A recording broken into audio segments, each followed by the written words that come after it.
How we doing? Good. Good. Well, Coach, welcome to see you. How'd you end up coming on staff here? Well, Coach Prime and I, we've known each other since 1995. When he came to the Dallas Cowboys, I was already there for a year. The first day we met, we basically hit it off. From then, when Prime walks into a locker room, I know what you guys kind of see what he is now, but he's always been that guy. And the interesting thing is, I've always played with superstars: Troy Aikman, Michael Irvin, Emmitt Smith, Charles Haley, Eric Williams, Larry Allen. The list went on. But Prime, he has something about him, and I got to know that thing about him, which was he cares more than just what the average person thinks. So we hit it off from there, and that basically matriculated over to our relationship today. We've always kept in contact. We've run a youth organization back in Dallas, starting back in 2008 when we started with our own kids.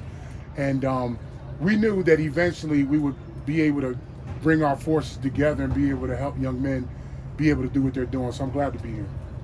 What would you say your role is here? Like, what are your day-to-day responsibilities? Yeah, so my role is the Director of Leadership and Engagement, and I was just telling The Voice a few minutes ago, our coaches do a great job of doing what they do on the field. But the thing about our kids is most of them want to transition to be pros one day. So with that being said, there's a whole lot more than just what you know on the field. The difference between a player and a pro is going to attack his plan, have a plan every single day. So because I've made that transition from high school to college to the pros, won a Super Bowl, then transitioned out, I'm one of the better people to be able to do that, not just because of what I know, but because who I've been mentoring. I've got at least 15 guys in the NFL. I've got 10 first-round draft picks. I got Trent Williams, a guy that but coached with and mentored since he was in high school. J.C. Latham's going to be a first-round draft pick this year. These are all guys that I've helped mentor to get to where they want to go. So I'm going to do the same thing here. This is my lifeblood. I love coaching. I love working with kids. I love working with young staff members. It matters when you have people in the building and not just know what they're doing, but love what they're doing. So the blueprint, right? Do you meet with Absolutely. each kid individually and kind of go through their futures with them? Yeah, I mean, that's what it is. It's something that's totally organic. I think the biggest thing our kids appreciate is the fact that most of us in the building are people that have made those transitions before and have done it at a high level and have done it successfully. So you want to be able to give them that everywhere that they go. So I'm here to do that. Do you feel like this place is kind of, obviously, the whole theme of kind of the spring has been all the new coaches that have all the NFL experiences feel like this is kind of operating like an NFL kind of program in a way, just with the goal for all these guys and kind of preparing that for them for that like right now? You know, a great question, but you absolutely have to. I was just telling The Voice again, college football is so much different than it's ever been. I didn't start playing until I was a junior in high school, but I knew whatever school I was going to go to, I was going to be there at least 3 to 4 years. But that's just not the case now. You got guys that are coming in from high school, guys transitioning in from other colleges, things of that nature. You have to be able to meet them exactly where they are. The NFL is that same way. It's the same way. So you got guys that you draft, you got guys that you bring in as free agents. That's exactly what we're doing. So the guys that want to make that transition to the next level, we're giving them, as he said, the blueprint for that every single day.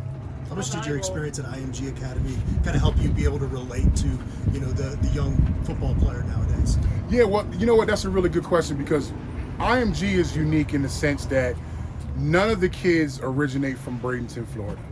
Like 100% of the kids, 99% of the kids originate from different parts of the country and even the world for that matter.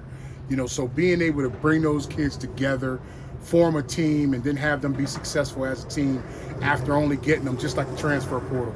You might get some kids in January, you might get some kids in May, but you got to formulate a team that's up to win when their season comes. So it was a great experience for me. I actually started there as an offensive line coach and worked my way up as a director of football in about 4 years' time. So it was a great experience for me. I learned a lot from being there, a lot of great people there, a lot of good kids, great athletes, so it was an excellent experience. Watching from afar last year, what was your perspective on the program, and now maybe how's it changed since you've gotten here? I think the biggest thing I can tell you is I didn't want to see my brother go through what he was going through. And I was tired of sitting on the sofa watching it. So like I said, all the stars lined up, and I got an opportunity to come and help us achieve the things that we wanted to achieve. But just watching it on TV, there was a lot of great things that I was seeing. But as a coach, you can also look at some things and say, you know what? That can be fixed, this can be improved, and we've definitely done that in a very short period of time, so I'm definitely excited for this year. Given all your experience and everything and having been with Jordan seeing that IMG a little bit. Where do you think he is as far as regular true freshman? Like, where does he compare? Well, the interesting thing is I wasn't at IMG with Jordan. Okay. I had already transitioned out.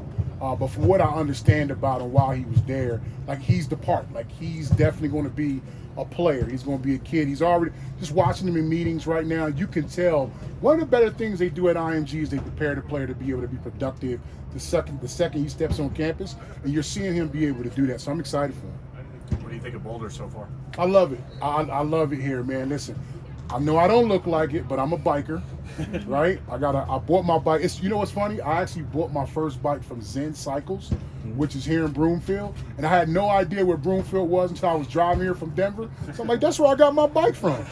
So I got to go see this joker because it cost me like $6,000. So I can't wait till I get over there and see it. But no, I love Boulder, man. It's been great the few days I've been here. Appreciate it. Any other questions? All right, thank you. Thank you. Thank you. I appreciate you Welcome. guys. Nice to meet you.